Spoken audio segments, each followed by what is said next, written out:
My name is Warren Trager. I've lived here all my life. I was born in 1935, right here in Daytona Beach, born at Halifax Hospital.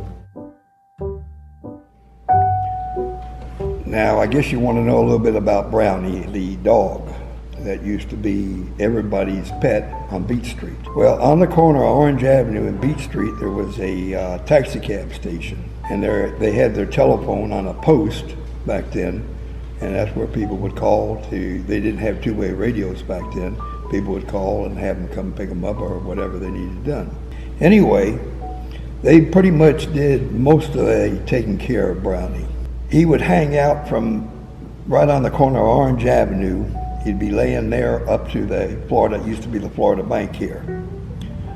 And at the Florida Bank, he would lay right here where they take the money in, depository out here in front.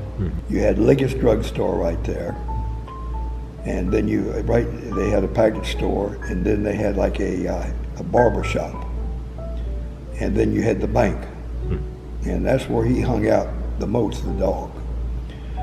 And the dog was a little bit smaller than a German Shepherd. He's more like a hound dog. Where he came from, I don't know. I don't think anybody really knew, but came down here and just hung out. And so finally people just started feeding him, taking care of him. Like I said, I used to give him part of my ice cream cone whenever I get down here. That's over 70 years ago. I'm 82 now, so there's not too many people like me that are actually born here and left around here to tell these real stories. Everybody would come down there and pet him and say hey to him and give him a little bit of something to eat.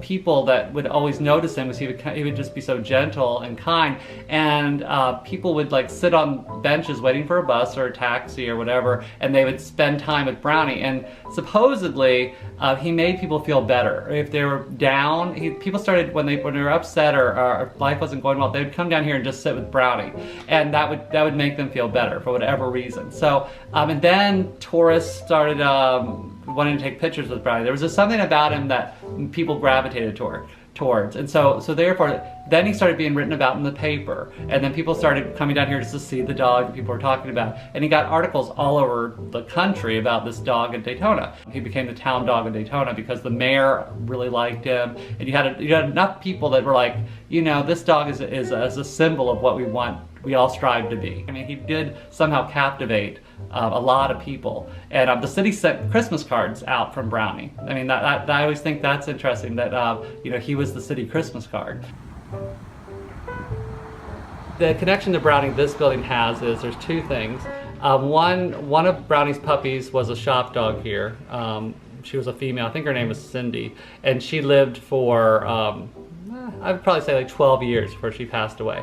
And but she was a shop dog here. And also Brownie was hit by a car outside this building at one point. When he was hit by a car and he needed vet care, there needed to be money to pay for that. So that's when the cab company, the cab drivers decided, we'll build him a doghouse, we'll put a can in front of the doghouse or a box in front of the doghouse to collect money, and we'll open a bank account for him. So that's what they just opened it up just so they could pay bills for it. And if you look at the articles about Brownie, there are literally articles in there that say Brownie needs money. And then come down and put money in the can, and it'll go to his stuff. And people came out to pay for his medical bills. This is his bank book, which is interesting. If you look on it, you can see all the dates. It's from 1949 through 54, what was taken out.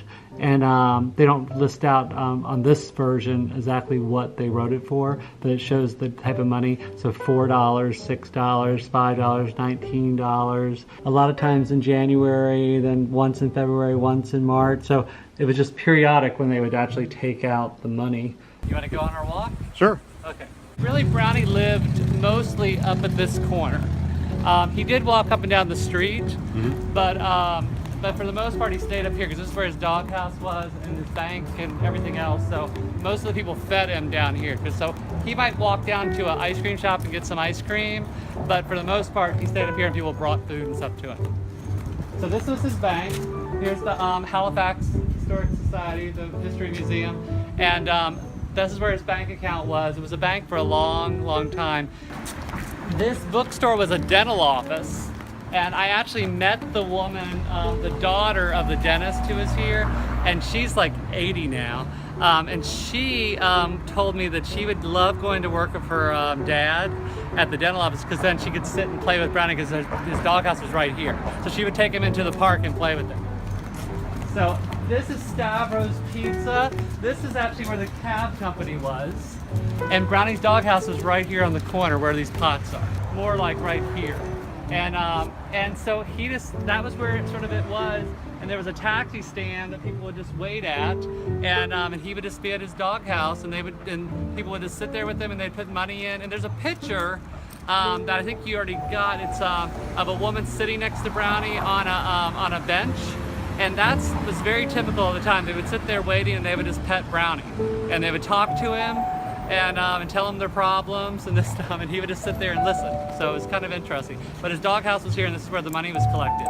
And every day the cab drivers would come out, grab the money, and walk right over to the bank, which is, right there, easy to get to.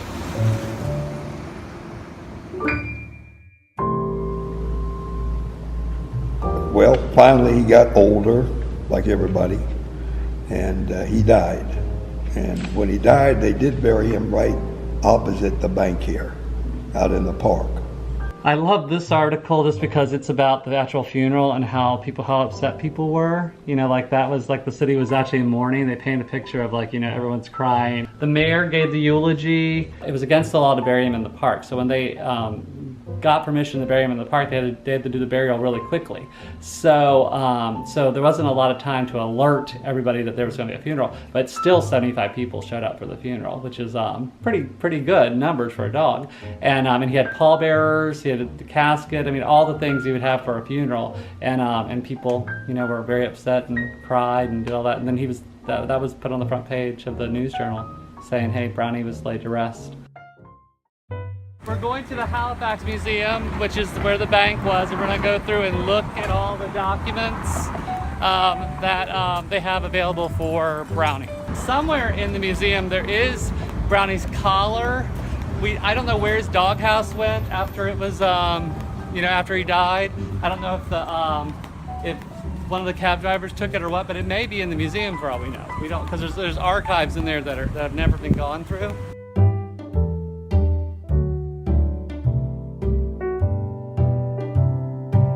Look how heavy he was. He went from sort of this when he was young to really, really heavy. And that's because of eating steak and ice cream. That's what the merchants fed him, because they didn't feed him dog food. So he got so heavy. He's busting out of his collar, that picture. So I'm when he died, he was not a slim animal.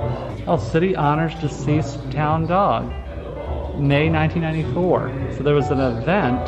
Look at this. I've never seen this one at all. 40 years later, officials plan to spruce up the tombstone as part of downtown revitalization. Huh. Okay, I have to keep that out. This folder I've never seen. Oh, look at this.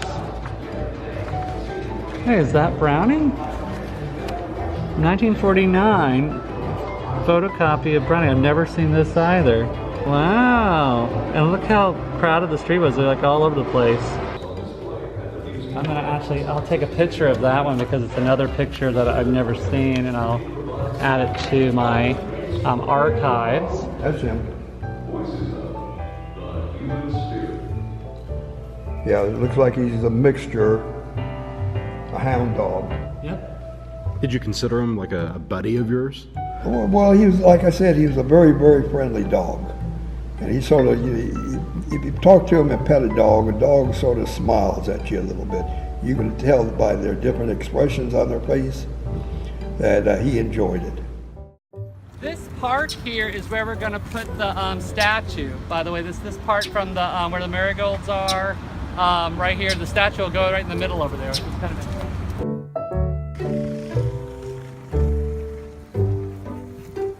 I think the design is going to be really nice, and it's going to be very tall. So it's going to be on a huge base, so it'll stand up. So when you drive down the road, like on Orange Avenue, you'll be able to see it in the sky lit up. So not that high, but it'll be on a big base. It'll be selfie height. So you can go walk to the park, take a selfie with it, and read up about Brownie. And there'll be benches around it, hopefully, and maybe a pathway through that'll lead you to the grave here.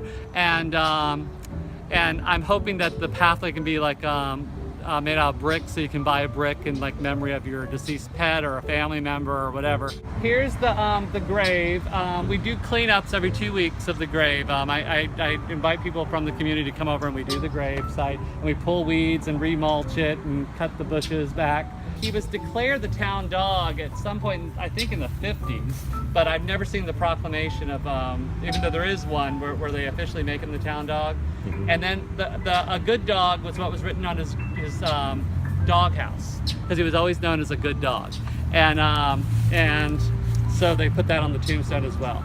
And then the topiary came, I believe they did that in the 90s, because his grave disappeared in like the 80s. They sodded over it, the public works did, and so they didn't know it was here. So it was just rediscovered in 1994, I think.